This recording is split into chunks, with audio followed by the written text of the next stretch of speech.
ಅಯ್ಯೋ ಏನಾಯ್ತಮ್ಮ ರಾಣಿ? ಅತ್ತೆ, ನಮ್ಮ ಮನೇಲಿ ರಾಣಿ ಅಂದ್ರೆ ಲೆಕ್ಕದಲ್ಲಿ ಪಕ್ಕ.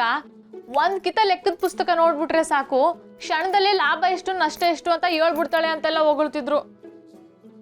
ಆದ್ರೆ ಇವಾಗ ಗೊತ್ತೈತೈತೆ, ಆ ಲೆಕ್ಕನೇ ಬ್ಯಾರೆ ಈ ಲೆಕ್ಕನೇ ಬ್ಯಾರೆ ಅಂತವ. ಅತ್ತೆ, ಎಷ್ಟೇ ಮಾಡಿದ್ರು ತಲೆಗೆ ಹೋಯ್ತಿಲ್ಲ. ಏನ್ ಮಾಡೋದು? ಪಾಪುನ್ ಕರೀಲಾ? ಇಲ್ಲಾಂದ್ರೆ ನಮ್ಮ ಪಕ್ಕದೂರಲ್ಲಿ ಒಬ್ರು ಟೀಚರ್ ಇದ್ದಾರೆ, ಅವ್ರ ಹತ್ರ ಹೇಳಿಸ್ಕೋತೀಯಾ? ಅಯ್ಯೋ ಬೇಡ ಅತ್ತೆ, ಹಂಗಿದ್ರೆ ನಮ್ಮ ಅತ್ಗೆನೇ ಹೇಳ್ಕೊಡ್ತಾಳೆ. ನಮ್ ರತ್ನಕ್ಕನು ಅವಳಲ್ಲ. ನಾನೇ ಕಲ್ತ್ಕೋಬೇಕು ಅಂತ ನೋಡ್ತಿದ್ದೆ.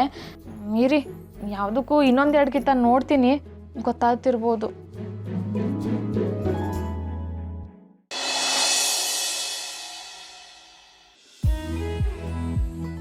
ಯವ್ವಾ, ಇದ್ಯಾವುದೋ ಶ್ರೇಡಿ ಅಂತೆ, ನನಗೆ ಒಳ್ಳೆ ಕೇಡಿ ಥರ ಕಾಣಿಸ್ತದೆ. ಇದೇನಿದು? ಲ ಸಾ ಮ ಅಂತೆ, ಮತ್ತೆ ಮಾಸ ಅಂತೆ. ಯಪ್ಪ, ತಲೆ ಕೆಟ್ಟೋಯ್ತೈತೆ. ರಾಣಿ, ನೀನು 9ನೇ ಕ್ಲಾಸ್ನಲ್ಲಿ ಇದೆಲ್ಲ ಓದಿದ್ಯಾ, ಅದ್ರದ್ದು ಮುಂದುವರೆದ ಭಾಗ ಅಷ್ಟೇ. ಮನಸ್ಸಿಟ್ಟು ಓದು, ಎಲ್ಲ ಅರ್ಥ ಆಗತ್ತೆ. ಹೌದು ಅತ್ತೆ, ನೋಡಿದಾಗ ಎಲ್ಲೋ ನೋಡಿದ್ದೀನಿ ಅಂತ ಪುನರ್ಜನ್ಮದ ಥರ ಅನ್ನಿಸ್ತದೆ.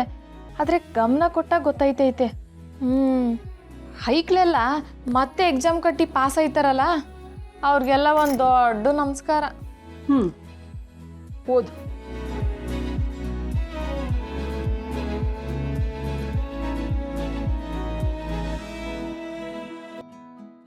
ಅಯ್ಯೋ, ಏನಮ್ಮ ಇದು? ಒಂದು ನಿಮಿಷ ಇರು, ನೋಡ್ಕೊಂಬರ್ತೀನಿ.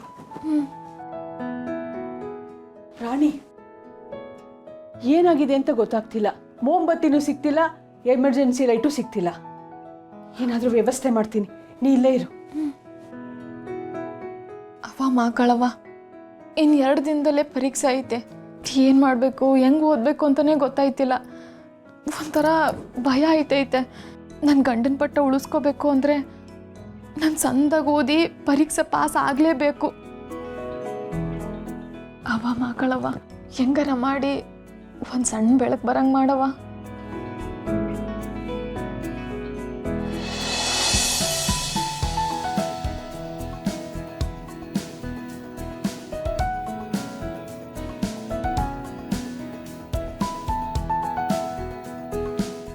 ರಾಣಿ, ನೀನೇನು ಯೋಚನೆ ಮಾಡಬೇಡ. ನಿನ್ನ ಕತ್ಲಲ್ಲಿರೋದಕ್ಕೆ ನಾವು ಬಿಡೋದಿಲ್ಲ. ಸಾಕಾಗುತ್ತೆ ಇಷ್ಟು ಬೆಳಕು? ಈ ಬೆಳಕು ಸಾಕಾಗಿಲ್ಲ ಅಂದ್ರೂ ನೀವೆಲ್ಲ ನನ್ನ ಜೊತೆಗಿದ್ದೀರಲ್ಲ, ಬೇರೆ ಇನ್ನೇನು ಬೇಕು ನನಗೆ? ನೀನು ಓದ್ಕೊಮ್ಮ, ನಮಗೂ ನಿನ್ನಿಂದ ಬೇರೆ ಏನೂ ಬೇಡ. ನಾವಿಲ್ಲೇ ಇರ್ತೀವಿ.